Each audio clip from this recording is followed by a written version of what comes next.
Mesdames, Mesdemoiselles, Messieurs, bonsoir. Il est 21h01 au studio Marie-Thérèse Péchaud.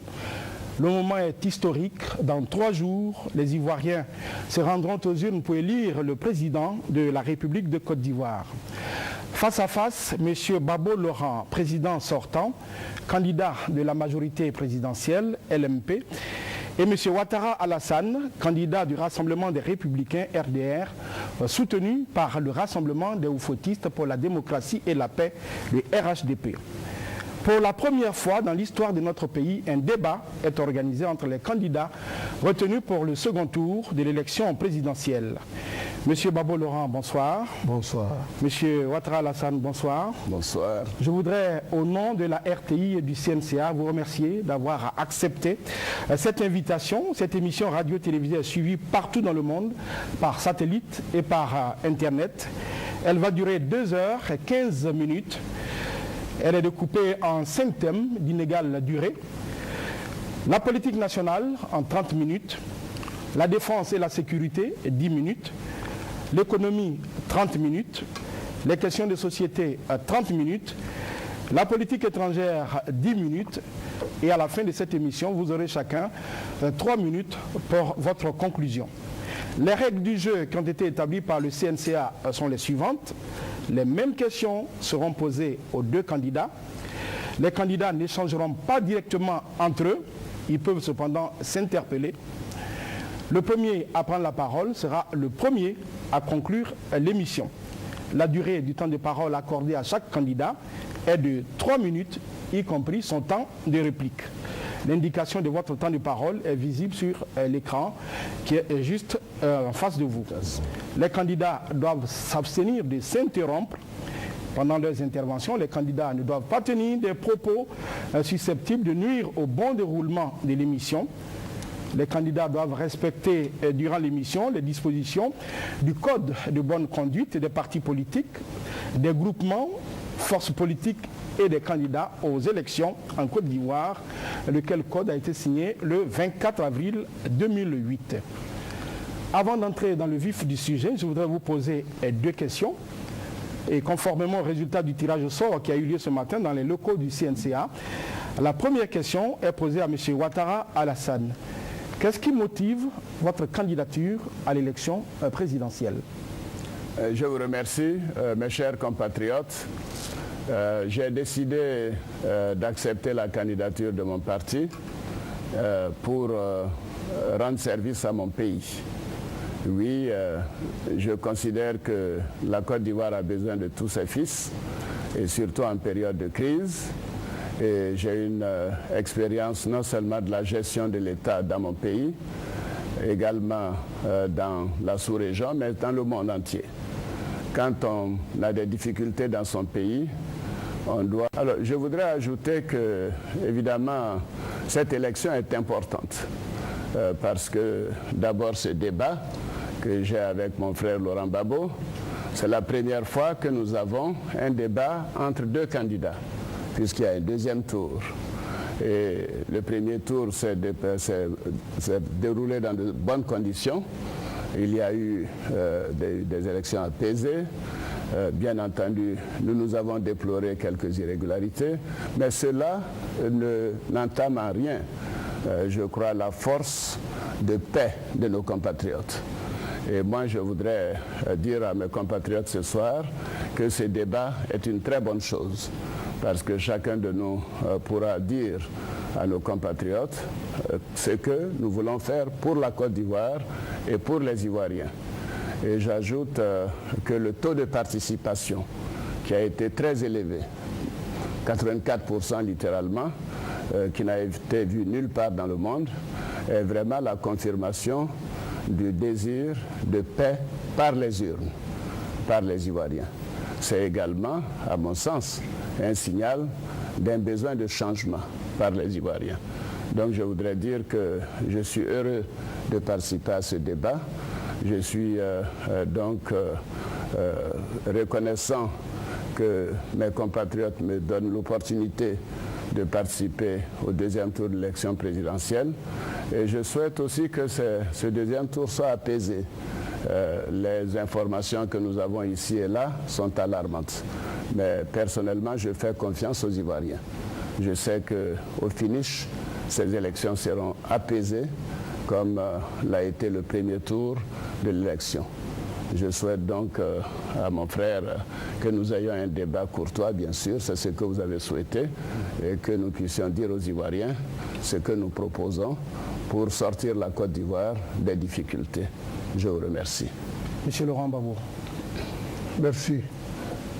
Et je voudrais aussi remercier le Premier ministre, Alassane Ouattara, pour sa présence sur ce terrain et le féliciter. Mais avant de commencer, j'aimerais que toute la Côte d'Ivoire observe une minute de silence en mémoire de toutes les victimes, de toutes ces crises qui ont commencé en 1999 et de tous ceux qui sont morts mutilés. J'aimerais que chacun, dans son foyer, devant son poste de télévision, se lève et observe une minute de silence.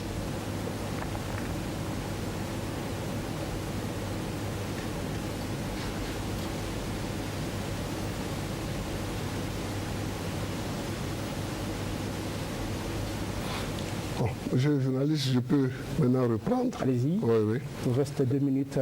Voilà, c'est ça, j'ai vu. Je suis candidat parce que c'est l'aboutissement d'une longue lutte. J'ai commencé à militer quand j'avais 18 ans. J'étais dans les syndicats d'élèves avec les Odeuri Koudoupol, les Abi Blaise. J'étais dans les syndicats d'étudiants avec les Yégué Madi Alphonse, Evi Bernard. J'étais dans les syndicats d'enseignants du secondaire avec les Angèle Nyonsoa, Guénou Kobina. J'étais dans les syndicats de la recherche. Aujourd'hui, nous avons créé un parti politique, le FPI. Nous nous sommes battus pour que le multipartisme arrive. Il est arrivé.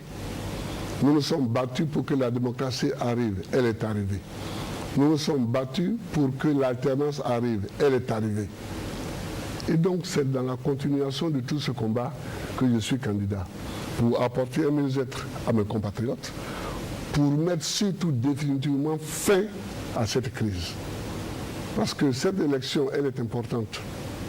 Elle est importante, non pas seulement parce qu'il faudra choisir un président, mais surtout parce qu'il faudra mettre fin définitivement à la succession de coups d'État, à la succession de guerres civiles, à la succession de crises.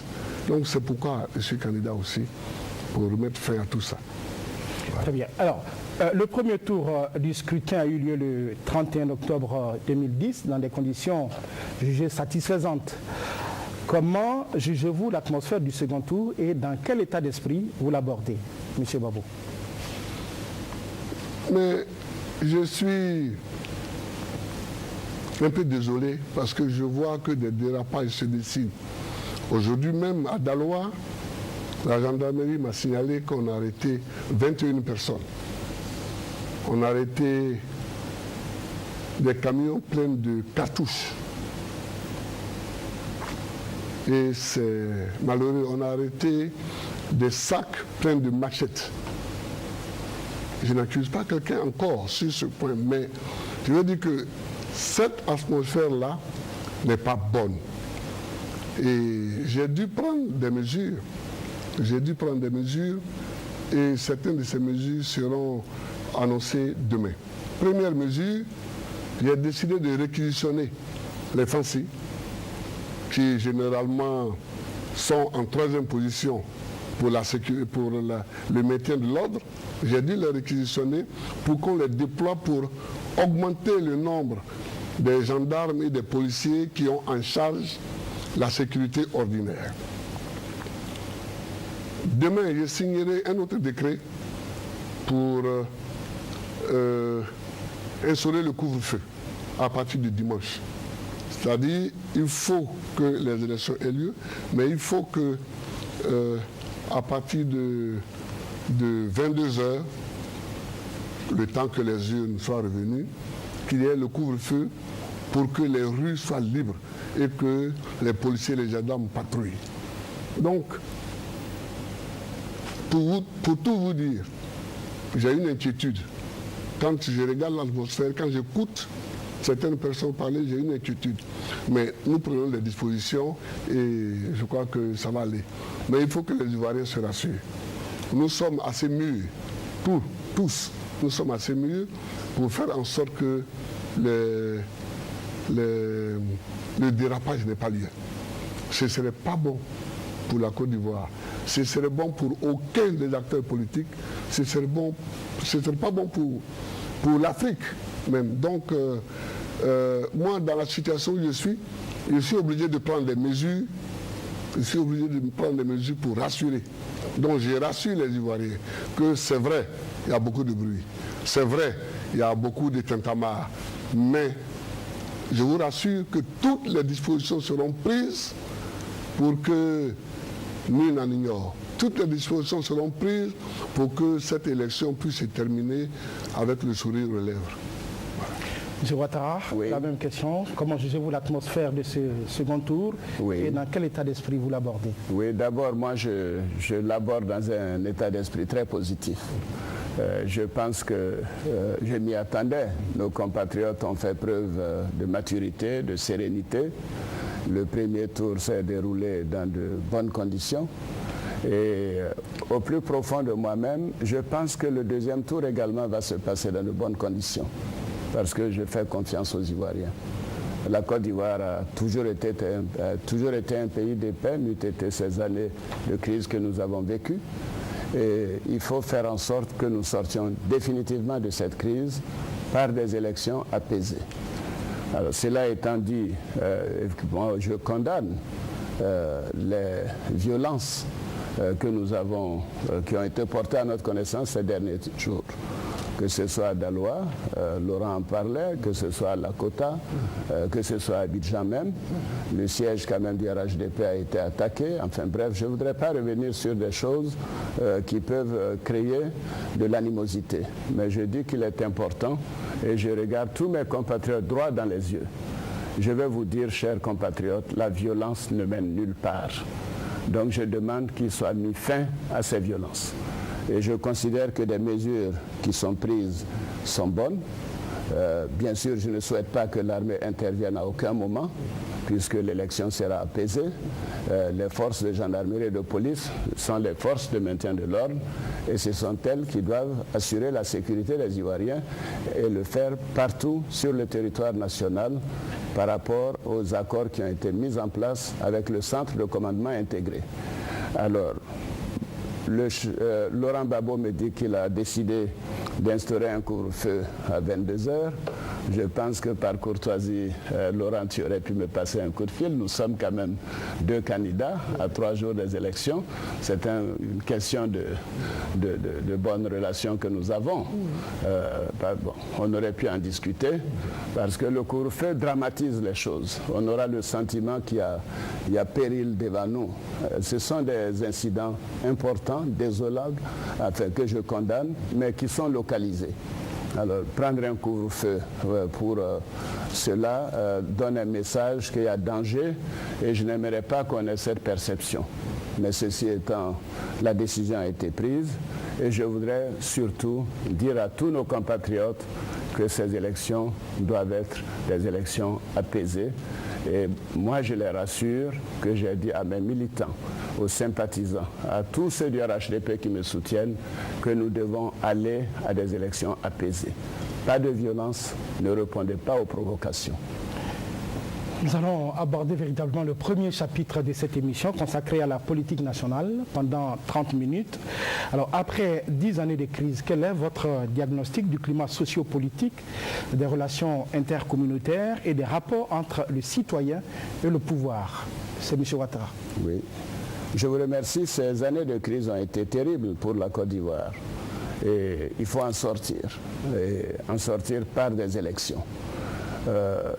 J'ai personnellement déploré que le pays se soit trouvé dans une situation où la division s'est installée pendant quelque temps. Cette division a créé toutes les crises successives que nous connaissons. Mais ceci étant, je pense que ça c'est du passé. Moi j'aimerais me tourner vers l'avenir. et dire que nous connaissons les causes de cette crise et certaines ont été réparées. Ça a été réparé par nous-mêmes parce que nous avons eu le Forum de réconciliation nationale qui avait pris des décisions importantes. Bon, toutes n'ont pas été appliquées, mais c'était un premier pas. Et ensuite, nous nous sommes réunis entre nous. Nous nous sommes réunis à l'issue donc des difficultés qui ont conduit à Marcoussis, à Accra et maintenant avec l'accord de Ouagadougou. Alors tout cela fait qu'il y a une évolution positive des relations entre les leaders politiques. Mais c'est aux Ivoiriens que nous devons parler et dire à nos compatriotes que la Côte d'Ivoire est notre patrie à tous. Elle nous est très chère, nous devons tout faire pour la préserver. Et nous devons tout sacrifier pour elle et pour les Ivoiriens. Et donc, je considère que cette élection nous permettra de sortir définitivement de cette crise et surtout que, si elles sont apaisées comme je le souhaite, à l'issue des élections, le vaincu pourra féliciter le vainqueur et on aura par la suite des élections législatives, des élections municipales, des élections de conseils généraux. Tout cela va renforcer donc la démocratie. Alors, la démocratie ne peut pas aller seule sans la paix sociale. La Côte d'Ivoire a connu des difficultés économiques importantes. Nous aurons l'occasion de parler de l'économie tout à l'heure. Ceci aussi crée des fractures parce que, vous savez, une économie, c'est un gâteau qu'il faut partager et quelquefois, il y en a qui sont plus gourmands que d'autres. Et l'utilisation donc de ce gâteau pose problème. Alors il faut que la politique économique que nous allons mener soit une politique sociale, une politique qui va tenir compte des plus défavorisés et qui fera en sorte que les ambitions des uns et des autres trouveront donc satisfaction. La cohésion sociale est importante, la gestion économique est importante et la sécurisation du pays également. Nous devons en tirer des leçons pour l'avenir. Je pose la même question à M. Laurent Gbagbo. Oui, merci. Sur le plan national, c'est là qu'il y a la plus grande divergence entre mon frère Alassane et moi-même, entre le Premier ministre Alassane et moi-même. Je voudrais dire qu'il y a eu des moments où il s'est comporté, où sa conduite a été contre la loi. D'abord, en 1999, septembre 1999, il dit « Je frapperai ce pouvoir au moment opportun et il tombera ». Ce ne sont pas des phrases à prononcer par un démocrate.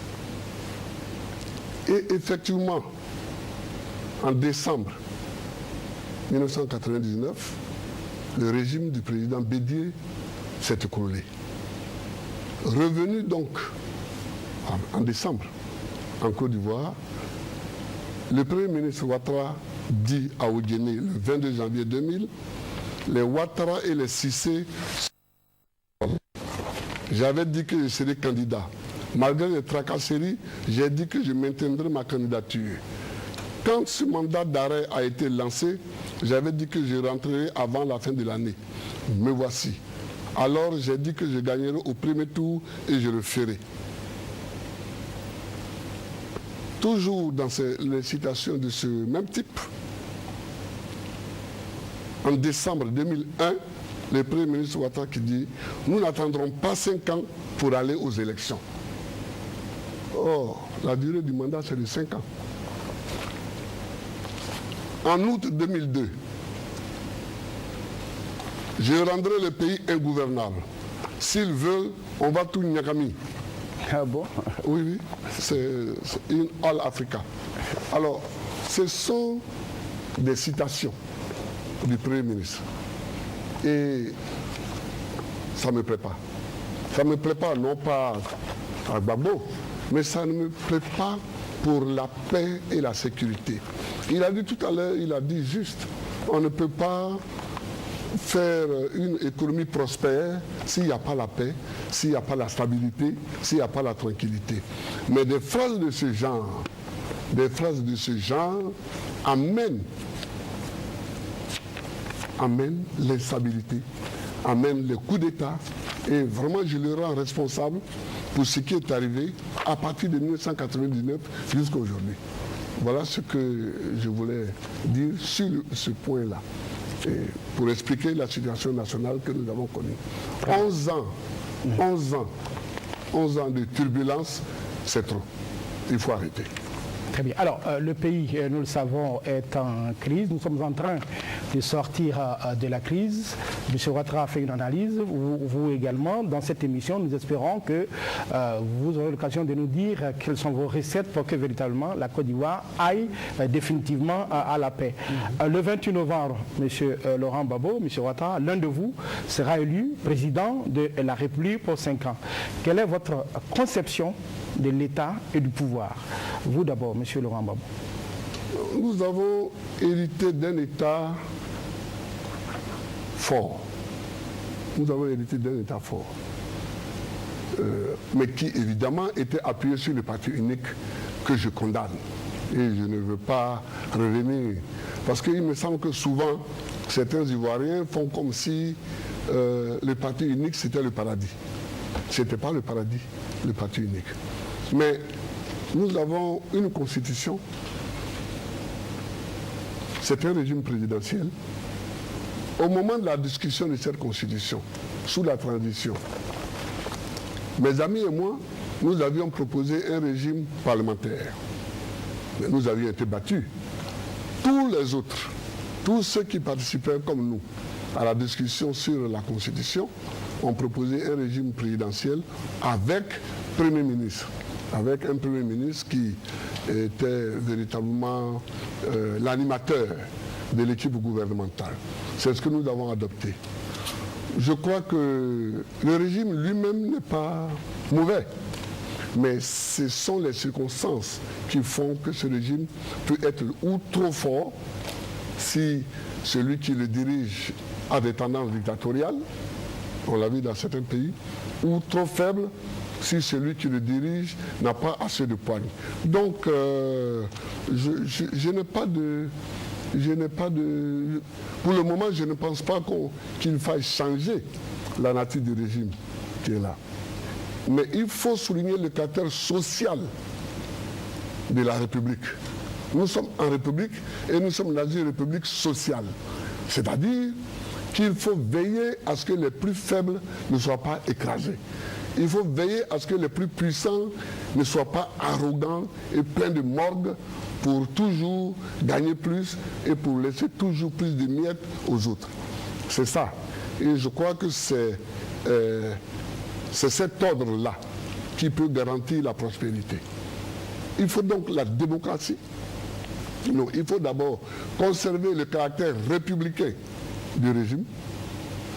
Il faut garder le régime présidentiel.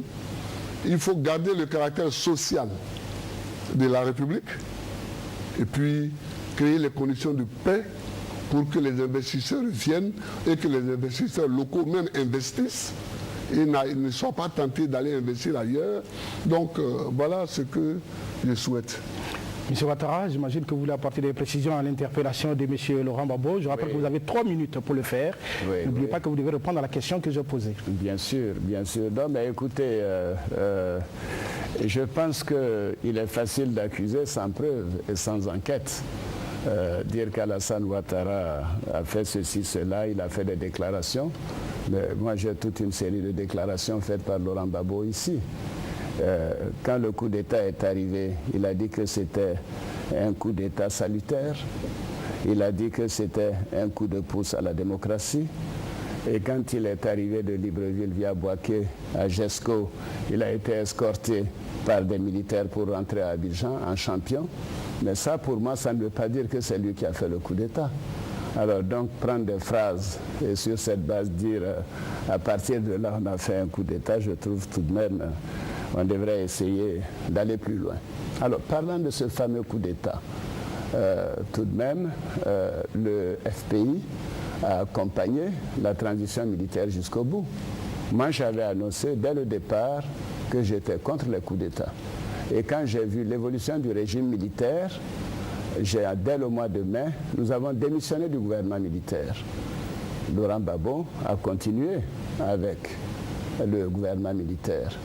Un de ses plus proches, Lida Kwasi, était même le conseiller militaire et de défense du général Gueye. Alors, et ils sont allés aux élections ensemble, en nous excluant, le président Bédié et moi. Donc vous savez, si on veut rentrer dans cette sauce, je crois qu'on va perdre le temps aux Ivoiriens. Ce qui m'intéresse, c'est de connaître les causes. Et je les ai déjà indiquées. Les causes de cette crise, il faut qu'on y mette fin. Parce que Laurent Gbagbo n'a pas été élu en 2000. Avec le fait que le président Bédié et moi avons été écartés. Donc ce n'était pas une élection démocratique. Deuxièmement, à la proclamation des résultats, nous savons que c'est par un coup de force.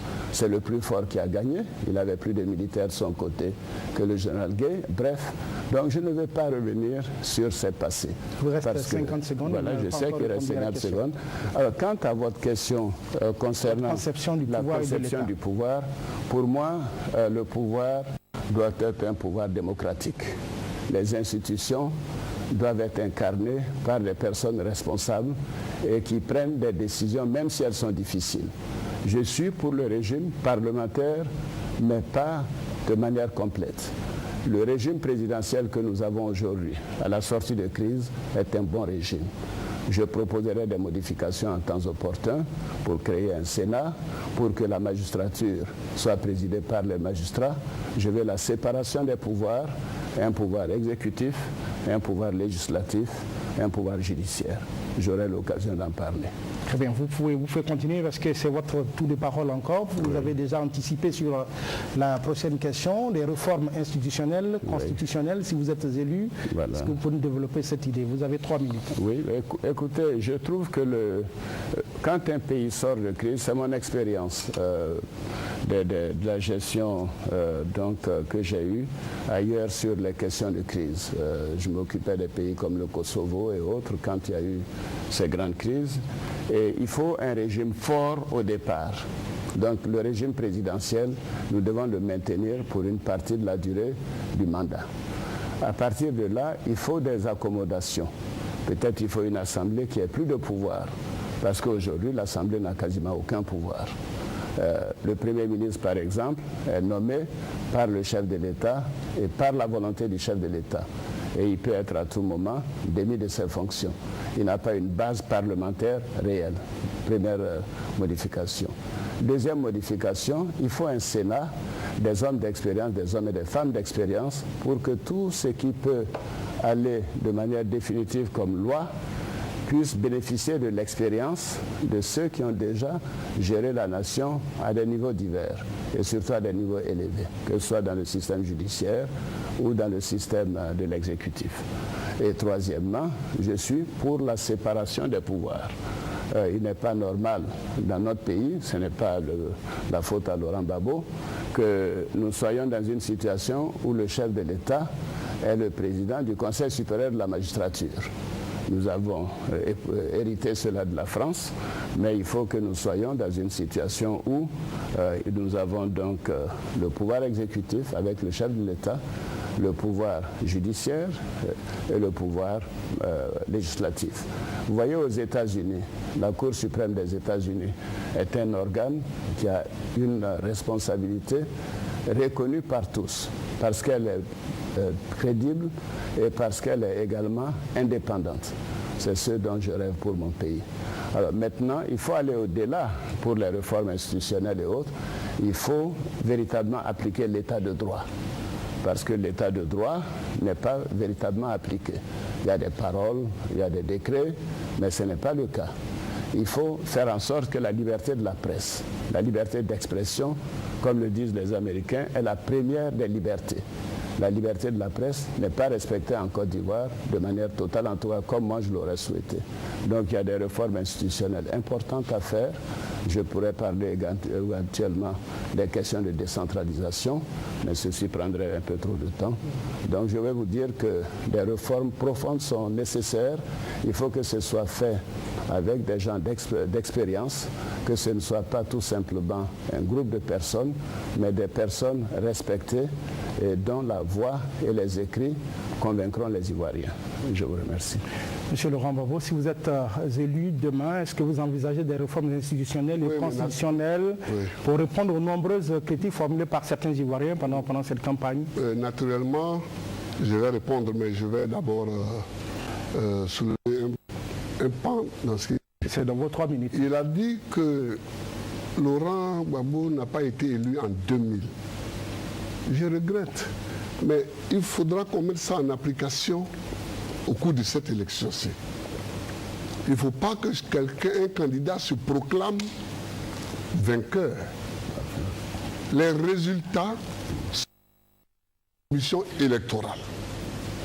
Et après, elles sont confirmées ou non par le Conseil constitutionnel. En 2000, d'après la commission électorale, j'ai été élu avec 59% des voix. Mon adversaire qui s'est proclamé élu, ça ne compte pas. Ça ne compte pas. Il faut que la commission électorale, nous la laissons libre de travailler et nous la laissons proclamer les résultats. Après, le Conseil constitutionnel viendra. Donc, ça, je voulais dire ça. Mais vous voyez que sur beaucoup de points, on est d'accord. Sur le Sénat, pour ceux qui ont lu mon ouvrage, j'ai marqué dedans que nous allons créer un Sénat. Je suis content que le Premier ministre soit maintenant d'accord avec moi. Parce qu'au début, ce n'était pas tout à fait évident, mais je suis d'accord. La séparation des pouvoirs, il le faut. Il le faut. Mais voyez-vous, nous avons dans la Constitution des instances judiciaires à créer. La Cour de cassation,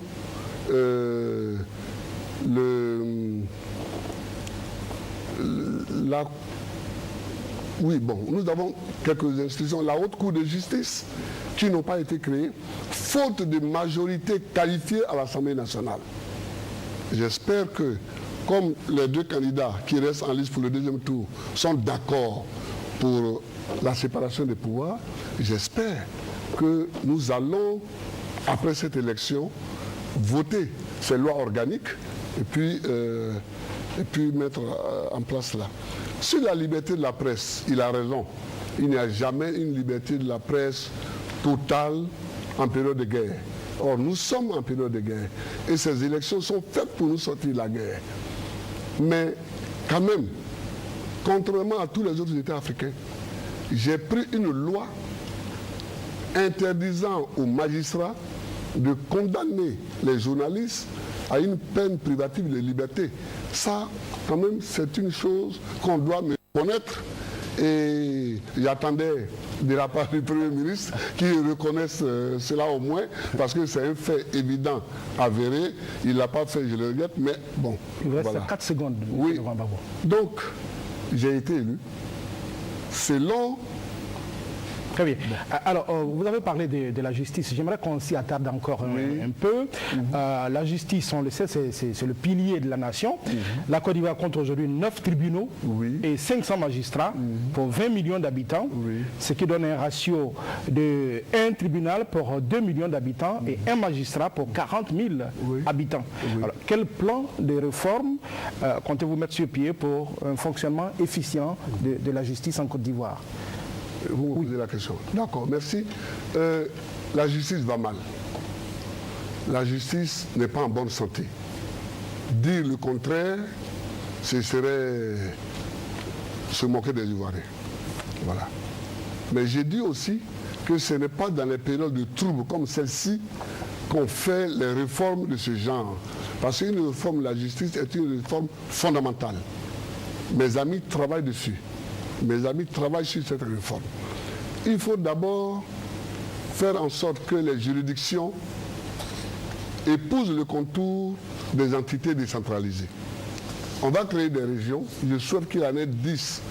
Le ministre de l'Intérieur m'en propose 11 ou au maximum 12. Il faut que dans chaque région, il y ait au moins une cour d'appel. Il faut que dans chaque région, il y ait au moins une cour d'appel. Et qu'à partir de cette cour d'appel... Il y en a 3 aujourd'hui. Hein? Oui, il n'y en a que 3. Mais il faut faire en sorte que dans chaque région, il y ait une cour d'appel. Le Premier ministre a dit une chose qui est juste. J'ai assisté par curiosité à 1 ou 2 réunions du Conseil supérieur de la magistrature. Je ne savais pas bien ce que je faisais d'ailleurs là, donc il faut séparer le pouvoir exécutif du pouvoir judiciaire, et je crois que ce n'est pas la peine de faire du président de la République une fleur sur le gâteau. Il faut séparer cela. Mais donc il faut créer une cour d'appel par région. À partir de là, il faut étendre les juridictions de base. Mais il y a une chose qui est plus importante aussi, c'est que les juges de siège, ils sont quasiment inamovibles. Et ça pose un problème. Ça pose un problème. Les juges du parquet, ils sont nommés par l'État, sur proposition du ministre de la Justice, ils sont nommés. Mais les juges du siège, ils sont inamovibles. Et quand ils rendent des décisions qui vont contre certains intérêts, surtout économiques, parce que c'est dans le domaine économique qu'on souffre surtout de la carence de la justice. Parce qu'il y a des décisions qui empêchent certains investisseurs d'investir. J'ai eu à régler au niveau de la présidence 3 questions. Une entre un opérateur économique et la Société Générale. Une entre ExxonMobil et les centres routiers. Et une autre, je ne sais plus encore, un truc téléphonique là, des Américains. Alors, je pense qu'il faut... On a commencé les réformes, mais il faut bien les payer et puis faire en sorte que les juges assis soient un peu flexibles, soient un peu mobiles. Très bien. M. Ouattara, quel est votre plan de réforme de la justice pour la rendre plus proche des citoyens, plus efficace, plus performante? Bien, je suis heureux que mon frère Laurent Gbagbo et moi sommes d'accord qu'il y a des problèmes dans la justice et qu'il faut une réforme. Mais avant d'en arriver là, je voudrais dire que l'élection de 2000, ce n'est pas pour parler du passé, c'est l'avenir qui m'intéresse. La CEI a proclamé, en tout cas le général Gueye s'est proclamé le matin, élu, et Laurent Gbagbo s'est proclamé l'après-midi. Non, si. Puis à la radio, nous t'avons vu, tu l'as dit, et c'est après cela qu'il y a eu donc le président de la commission est allé refaire des décomptes, etc. C'est du passé. Moi, ce que je retiens, vous savez, dans chaque chose qui s'est passée dans notre pays, nous devons en tirer une leçon. Alors, la leçon de cette chose, c'est que cette fois-ci, nous fassions pleinement confiance à la commission électorale indépendante. Que le résultat que la commission va annoncer soit accepté par tous. En tout cas, moi, je l'accepterai. Et je souhaite que Laurent Gbagbo dise également par avance qu'il acceptera la décision de la commission électorale indépendante.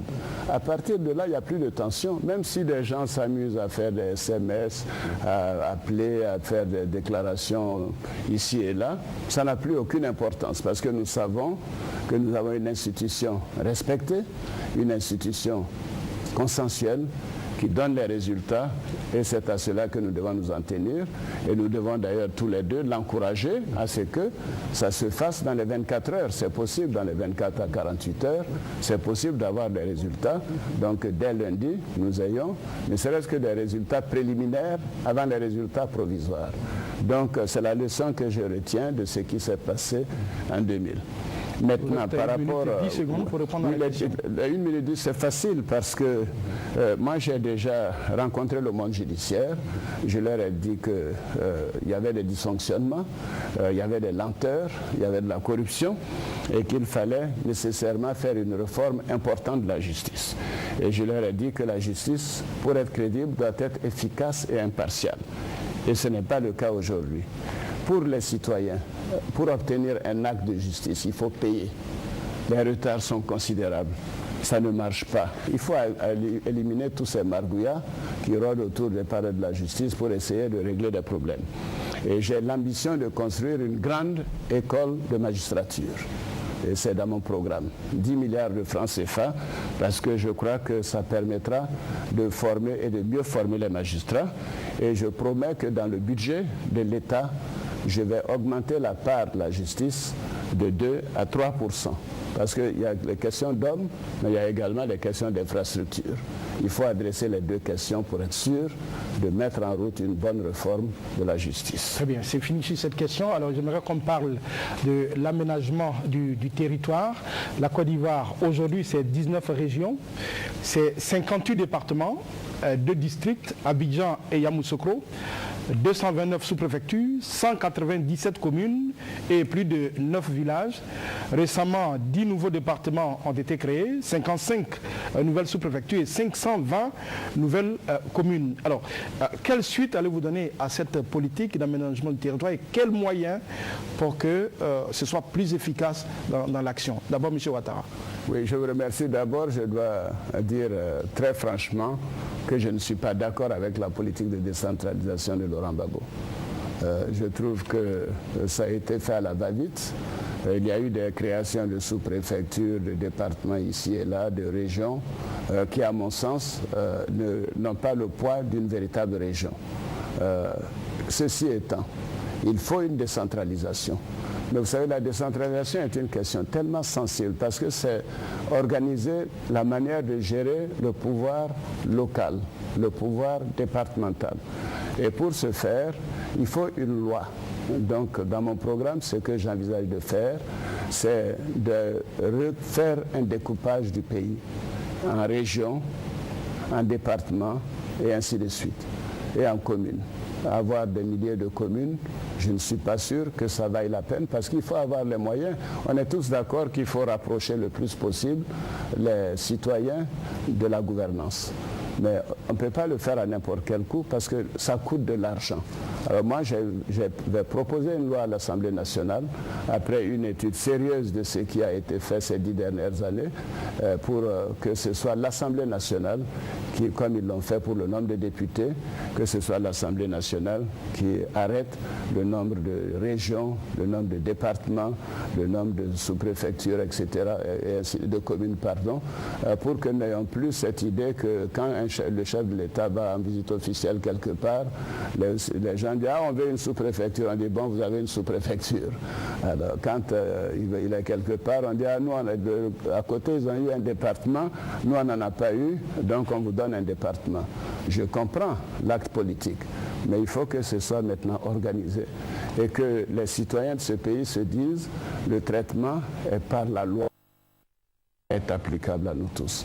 Alors, au-delà maintenant des textes, il faut trouver les questions essentielles, qui sont les questions de ressources de ces régions et de ces départements. Ce problème n'a pas été traité encore.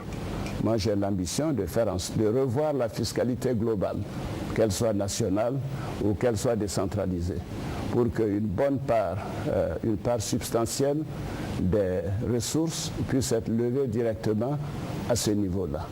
Et en troisième lieu, il y a la question des infrastructures. Il faut tout de même régler ces problèmes d'infrastructure avant de commencer à nommer des sous-préfets et des préfets.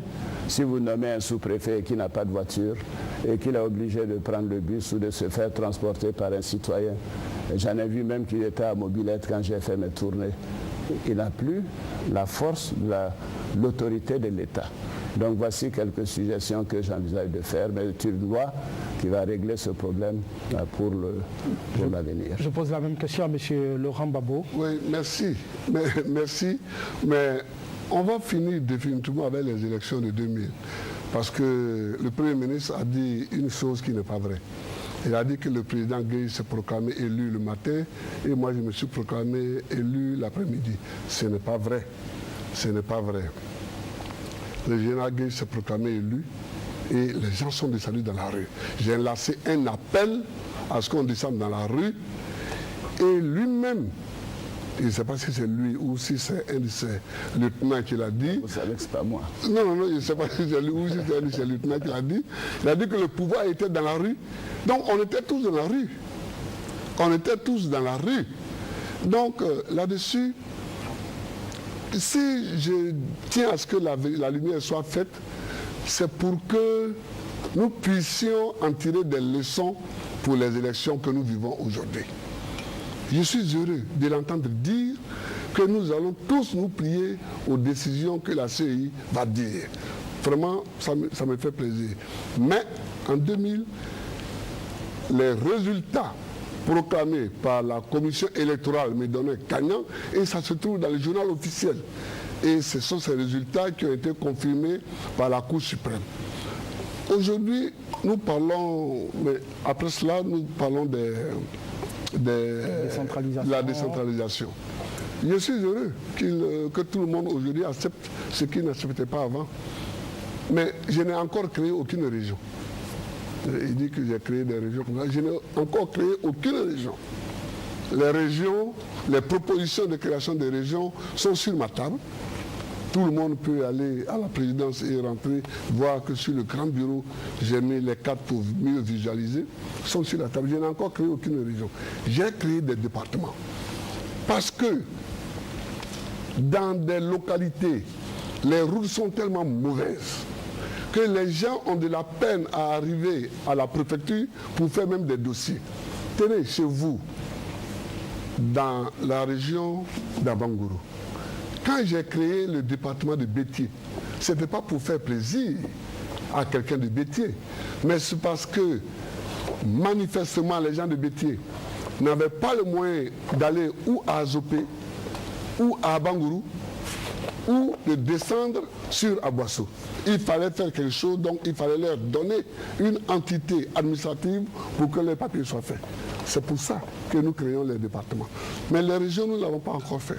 Et puis naturellement, il faudrait faire, il en a dit un mot, mais pas assez, la fiscalité régionale. Oui, il faudrait faire la fiscalité régionale, mais j'en parlerai tout à l'heure si vous m'en donnez l'occasion.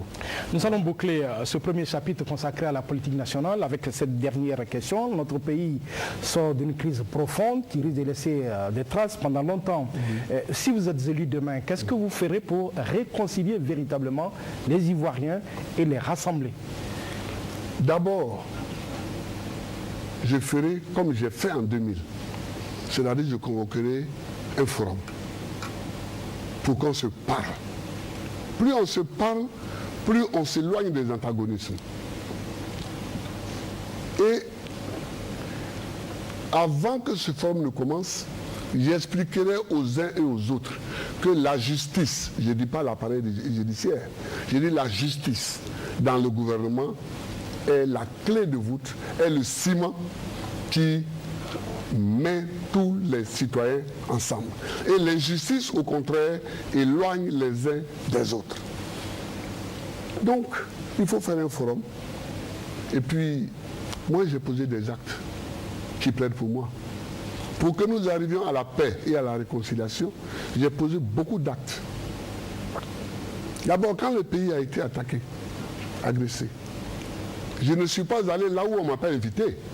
C'est-à-dire que je ne suis pas allé à Marcoussis parce que je n'y étais pas invité. Mais quand on m'a invité à Kléber, je suis allé à Kléber. Même si je n'étais pas d'accord avec toutes les thèses qui étaient défendues. Quand on m'a invité à Accra 1, 2 et 3, je suis allé à Accra 1 et 2 et 3. Quand Pretoria 1, 2 et 3, je suis allé à Pretoria. Et à Pretoria, j'ai accepté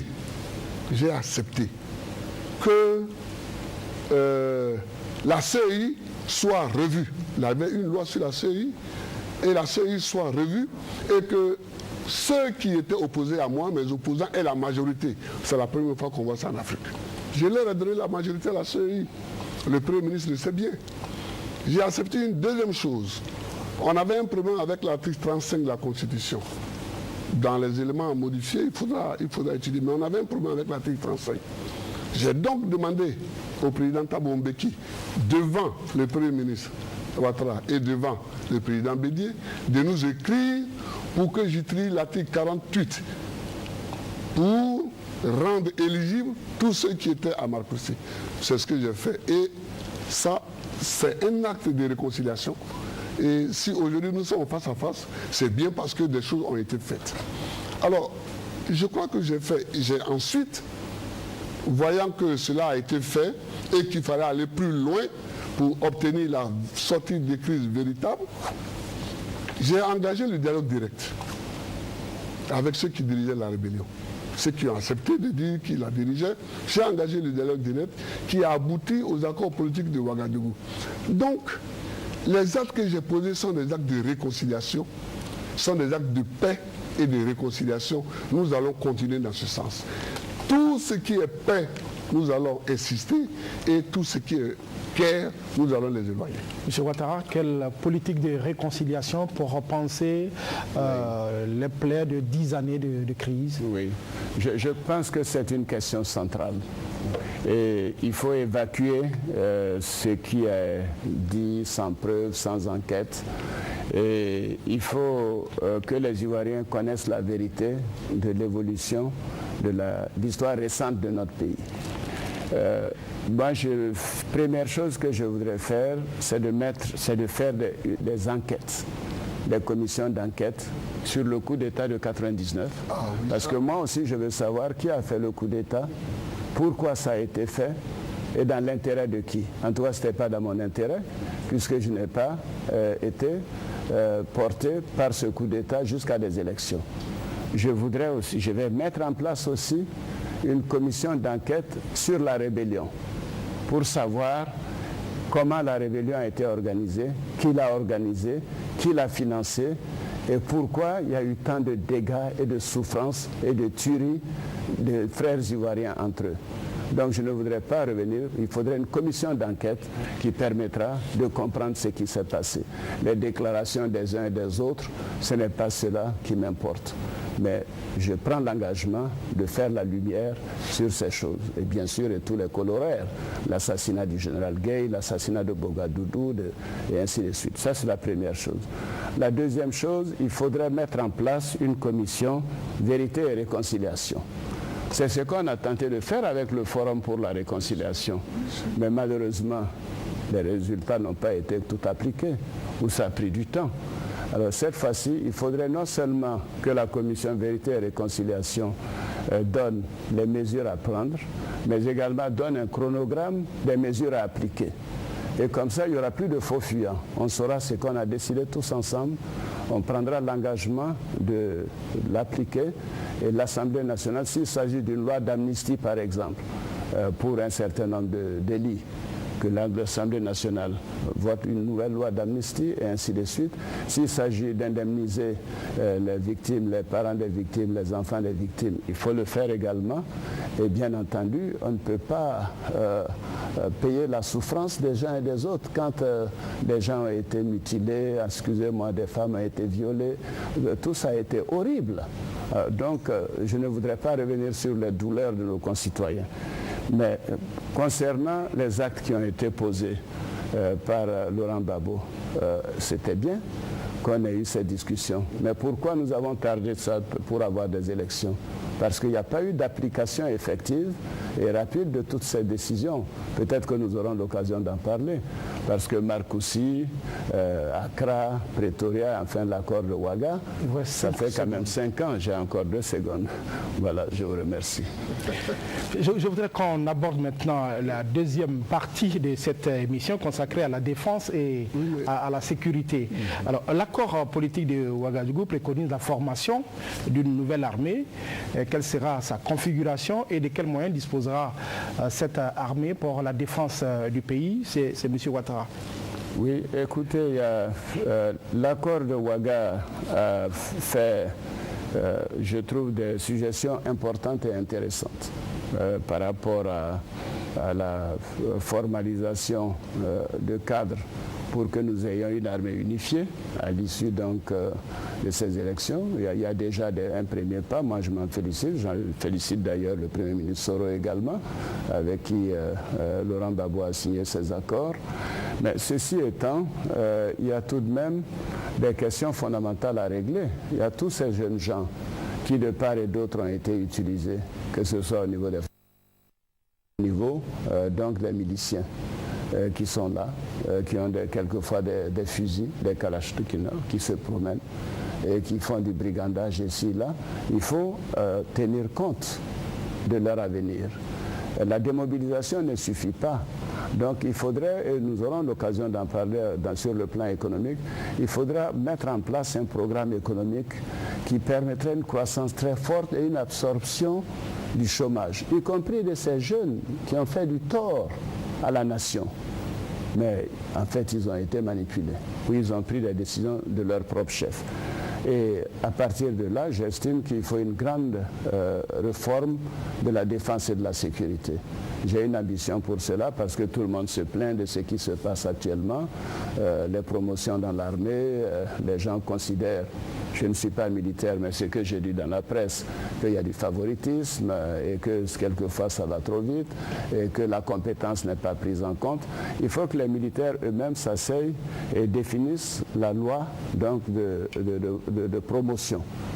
En tout cas, de mon temps, c'est ce qui se faisait parce que c'est le chef d'état-major Gueye qui faisait les promotions au ministre de la Défense. Et le ministre de la Défense, Léon Konan Kofi, venait me voir et disait, voici, telle personne a fait tant d'années, il doit aller donc dans tel grade, etc. Et je disais, bon, allons-y voir le président Oufoué qui donnait son accord et il n'y avait pas de problème. Alors, il faut également régler les problèmes de sécurité. Il y a tout de même toute une liste de maisons de sécurité attribuées à tel ou tel.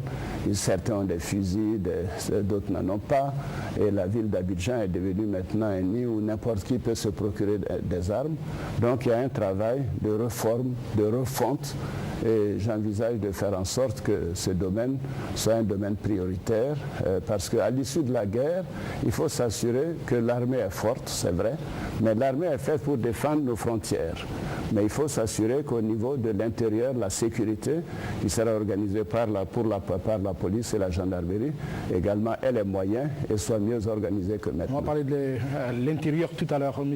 Laurent Gbagbo, sur la configuration de la nouvelle armée, les moyens. Ça, on va en parler.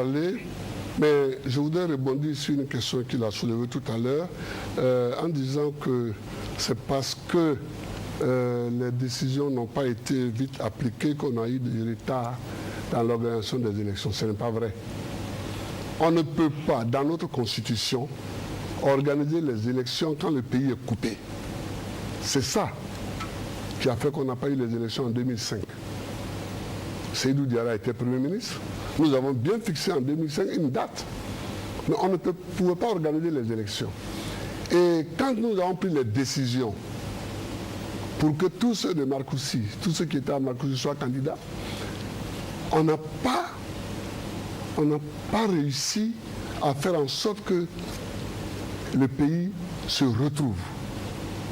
Il a fallu engager les discussions pour l'accord de Ouagadougou. Et c'est après seulement les décisions sur l'accord de Ouagadougou et la nomination de Soro Guillaume comme Premier ministre qu'on a commencé à faire tomber toutes les barrières, soit avec le Nord, soit avec le Centre, soit avec l'Ouest, etc. Donc ça, c'est une vérité qu'il est bon de dire. Moi, j'ai préparé une loi de programmation militaire. Une loi de programmation militaire qui va faire en sorte que l'armée construise une vraie armée puissante. Parce qu'il ne faut pas fermer les yeux sur une réalité. La Côte d'Ivoire est la première puissance économique de l'UEMOA. Elle est la deuxième puissance économique de la CEDEAO. Or, nous n'avons pas, jusqu'à présent, une armée à la dimension de notre force économique. Or, regardez dans le monde, tous les pays qui sont puissants, qui sont développés, ont une armée qui est à la dimension de leur économie. C'est ça qu'il faut faire. Et puis, il faut, donc ça c'est pour ça qu'il faut une loi de programmation militaire. Cette loi que j'avais préparée en 2002 est maintenant un peu dépassée. Il faut la reprendre et puis il faut regarder le dispositif militaire sur l'ensemble du pays. Vous dire qu'on reparle là de la gendarmerie et de la police, mais c'est ça fondamentalement.